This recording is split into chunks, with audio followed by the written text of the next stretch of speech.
Hello বন্ধুরা, এই দেখো আমার ডাইনিংয়ের রঙের কাজ হয়েছে। রঙের কাজটা হয়ে গেছে।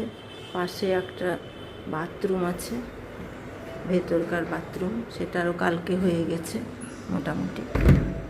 এখনও গ্রিলে রং টং হয়নি। দেখো কি অবস্থা, একবারে সমস্ত কিছু কিচেনের যত জিনিসপত্র সব এখানে রেখেছি। কিচেনে কাজ চলছে, ওই জন্য এই অবস্থা। তাহলে বলো আমি কিভাবে রান্না করব?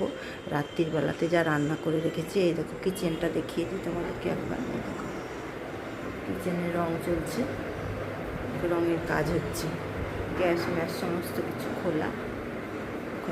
যেটা রান্না করেছি, চলো রাত্রিবেলাতে রান্না করে রেখেছিলাম, সেটা দিয়ে সোনাইকে খাওয়াবো। অল্প স্বল্প কিছু করেছি। চলো এবার তাহলে সোনাইকে খাওয়াই, দেখাই তোমাদেরকে। চলো দেখো আজ সোনাই কি দিয়ে ভাত খাবে।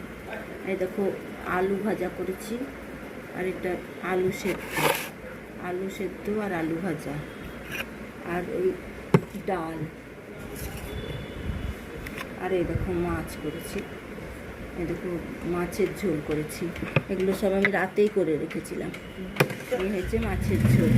আর কিছু আমি রান্না করতে পারিনি আজকে।